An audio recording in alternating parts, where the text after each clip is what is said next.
বৈষম্য বিরোধী ছাত্র আন্দোলন বাংলাদেশের রাজনৈতিক এবং সামাজিক ইতিহাসে এক অভূতপূর্ব ঘটনা। আন্দোলনের পুরো সময় জুড়ে দেশের বিভিন্ন স্থানে আঁকা হয়েছে অসংখ্য দেয়ালচিত্র। সেখান থেকে আমরা 20টি দেয়ালচিত্র নির্বাচন করেছি এবং কথা বলেছি এমন 5 জন ব্যক্তির সাথে যারা দেয়ালচিত্র নিয়ে তাদের অভিজ্ঞতার কথা আমাদেরকে শোনাবেন। ঘটনার বিস্তৃতি এখান থেকেই। ফ্যাসিস্ট সরকার প্রধান যখন শান্তিপূর্ণভাবে কোটা আন্দোলনকারী ছাত্রছাত্রীদের রাজাকারের নাতিপুতি বলে আখ্যায়িত করেন, তখনই ফুঁসে ওঠে ছাত্র জনতা। সেদিন রাতেই রাজু ভাস্কর্যের পাদদেশ মুখরিত হয় স্লোগানে স্লোগানে, তুমি কে আমি কে, রাজাকার রাজাকার। এরপরেই তারা শপথ নেয় দ্বিগুণ, 10 গুণ, শতগুণ হয়ে এই অত্যাচারের বিরুদ্ধে, ফ্যাসিজমের বিরুদ্ধে প্রতিবাদ করার। কিন্তু ফ্যাসিস্ট সরকার এমন একটি তত্ত্ব দাঁড় করিয়ে যায় যে তাদের বিকল্প নাকি আর কেউ নেই। তখনই ছাত্র জনতা বলে ওঠে, বিকল্প আমি, তুমি, আমরা। কিন্তু তখন ফ্যাসিস্ট সরকার মানুষের বাক স্বাধীনতা প্রতিহত করতে চায়, তাদের আন্দোলন করার অধিকারকে ক্ষুণ্ণ করতে চায়। মুখ চেপে ধরে তারা তাদের কণ্ঠ রোধ করতে চায়। তারা শুরু করে অকথ্য আক্রমণ, নির্যাতন। সেই ঘটনা থেকে মুক্তি পায়নি 6 বছরের ছোট্ট শিশু রিয়া গোপ। ছাদে খেলারত অবস্থায় হেলিকপ্টার থেকে ছোড়া গুলিতে নিহত হয় সে। যেন 52, 71, 24-এর মধ্যে আর কোনো তফাৎ থাকে না। নতুন করে স্বাধীনতার আন্দোলনে তখন আওয়াজ ওঠা এই র্যাপ সঙ্গীত অনেক বেশি জনপ্রিয়তা পেয়েছিল। এর মূল লক্ষ্য ছিল একটাই, সর্বস্তরের মানুষকে একত্রিত করে যেন তারা আওয়াজ তুলে এই ফ্যাসিজমের বিরুদ্ধে। আবু সাইদ যে পুলিশের প্রবল আন্দোলনের মুখে চিতিয়ে দিয়েছিল ফ্যাসিস্ট সরকার প্রধান, সর্বশেষ পালাতে এই ঘটনা হন যেন আন্দোলনের চিত্রটি ফুটে উঠেছে এই দেয়াল চিত্রটিতে। এই যেন ঠিক butterfly effect. 2024 fascism no more. আন্দোলনের পুরো সময় যমুনা টিভি গুরুত্বপূর্ণ ভূমিকা পালন করে। তারা ঠিক সঠিক ঘটনাগুলো যথাযথভাবে প্রদর্শন করছিল। শুধু আন্দোলনের সময় নয়, বরং সারা বছর সব সময় সকল ঘটনাই যেন মিডিয়ার এরকম স্বাধীনতা বা স্বাধীনতা প্রতিষ্ঠিত হয়, সে আকাঙ্ক্ষার প্রতিফলন হিসাবেই এই দেয়ালচিত্রটি অঙ্কিত হয়েছে।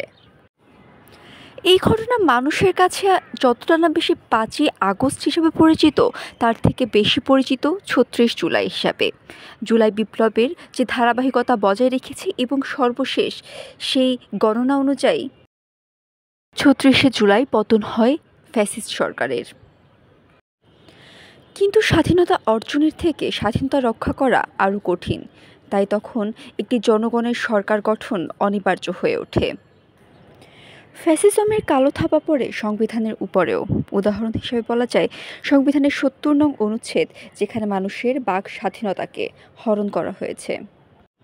সেই চিত্রই যেন প্রস্ফুটিত হয়েছে এই দেয়ালচিত্রে।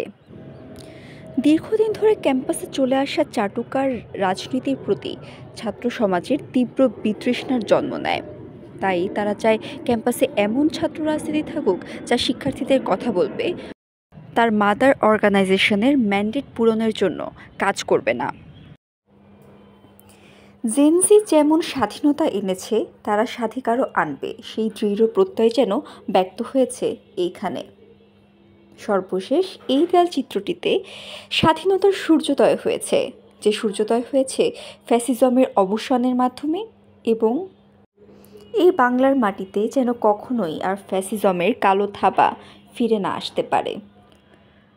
এখন আমরা জুলাই বিপ্লবের দেয়ালচিত্রের শিল্পীদের অভিজ্ঞতা জানব। আমরা তাদের কাছে মূলত 3টি প্রশ্ন জানতে চেয়েছি। তারা কিভাবে দেয়ালচিত্র সম্পর্কে জানলেন, কেন উৎসাহ বোধ করেছেন, কি এঁকেছেন, কোথা থেকে এঁকেছেন। চলুন শুনে আসি তাদের অভিজ্ঞতা।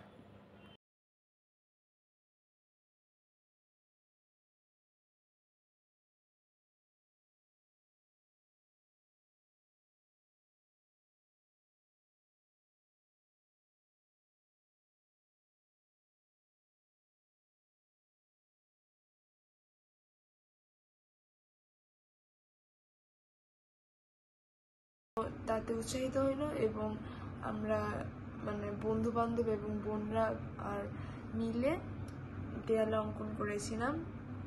আমরা অঙ্কন করেছিলাম একটা মহিলা ছিল যে শাড়ি পরা ছিল এবং তার হাতে একটি বাংলাদেশের পতাকা ছিল।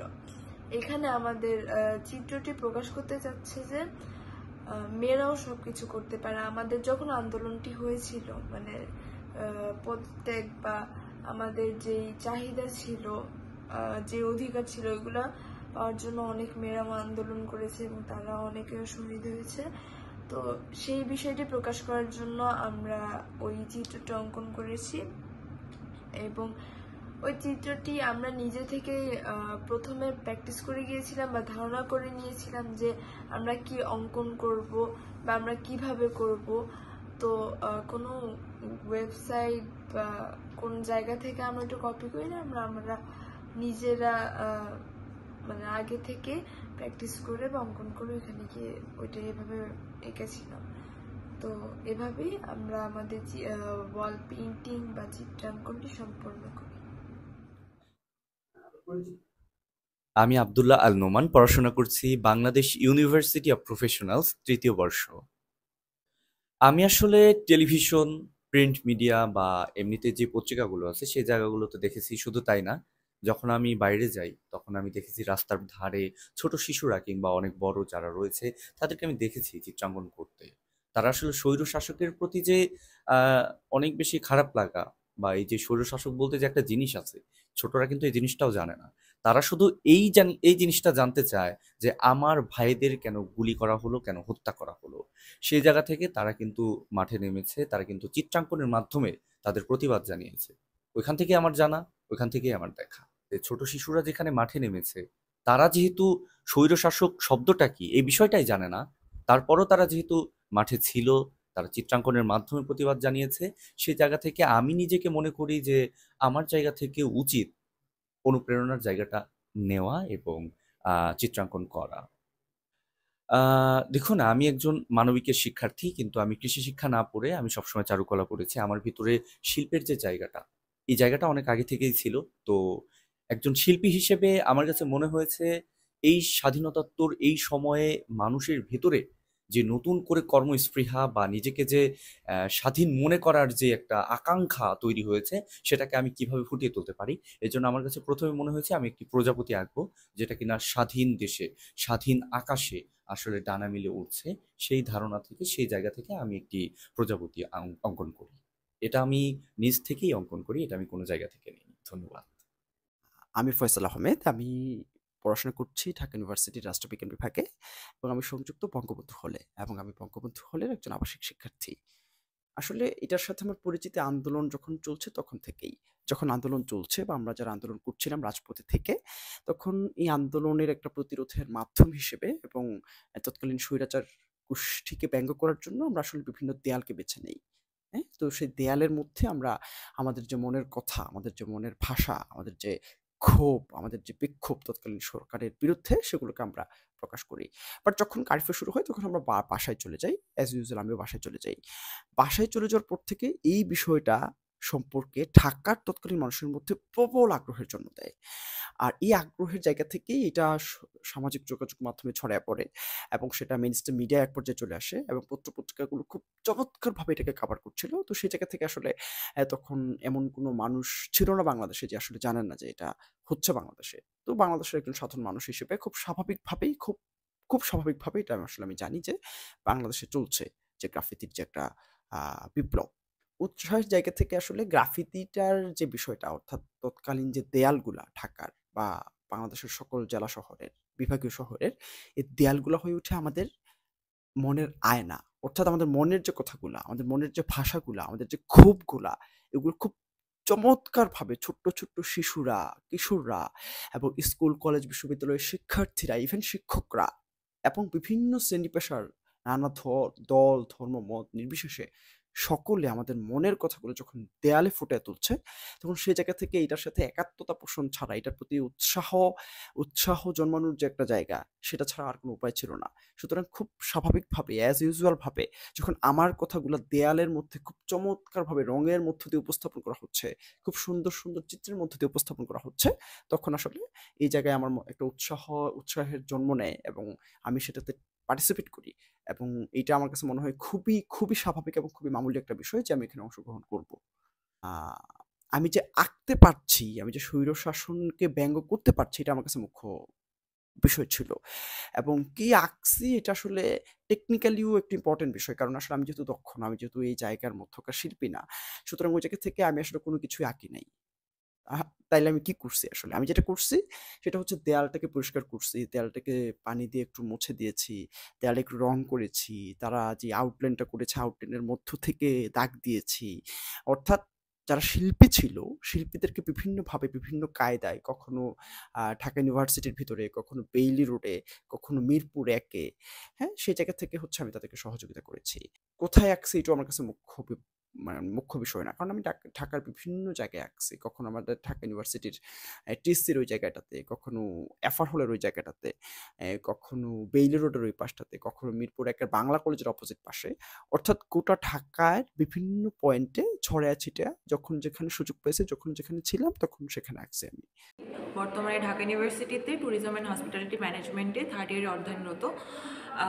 বেসিক্যালি জুলাই মাসে আন্দোলনের পরবর্তীতে বেশ কিছু জায়গায় দেয়ালচিত্র আঁকার একটা বেশ ধুম বা হিড়িক পড়ে গিয়েছিল। তখন আমি গাজীপুরে ছিলাম।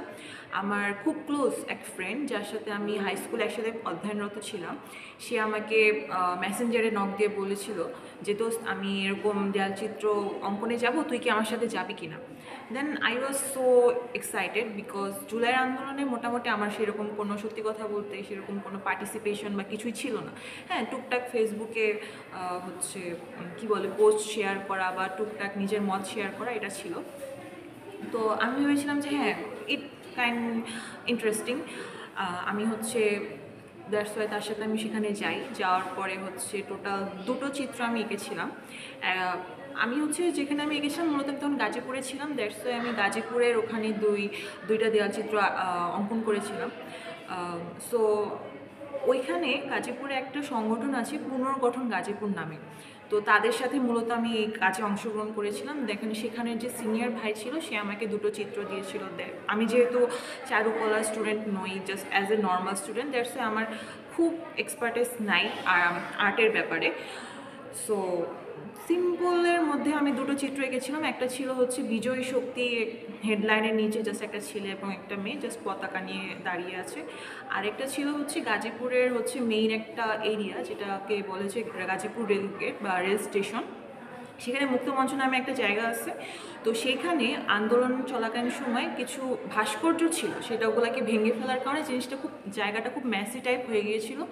তো সেখানে একটা সুন্দর মতো কিছু আর্ট করার তাদের প্ল্যানিং ছিল। তো সেখানে আমি আরেকটা চিত্র এঁকেছিলাম। সেখানে ওখানে তাদের সংগঠনের যে নাম পুনর্গঠন গাজীপুর, তো পুনর্গঠন গাজীপুর লেখাটা অ্যান্ড দেন নিচে একটা ছেলে এবং একটা মেয়ে, তারা হচ্ছে পতাকা উত্তোলন করতেছে, এরকম একটা চিত্র ছিল। সো বেসিক্যালি আমার এটা করার আগ্রহ জাগার একটাই কারণ, যেহেতু আমি আন্দোলনে সেরকম কোনো পার্টিসিপেন্ট ছিলাম না বা আমি সেরকম কোনো ইন্টারাকশন ছিল না। তো ভেবেছিলাম যে হ্যাঁ, কোথাও না কোথাও আমার একটা ছোট একটা চিহ্ন বা ছাপ যদি থাকে, আই ক্যান ফিল প্রাউড যে হ্যাঁ, হয়তো কিছু একটা সামান্য করতে পেরেছি। সো দ্যাটস এটা আমার ইন্সপিরেশন ছিল যে হ্যাঁ, কিছু একটা করি।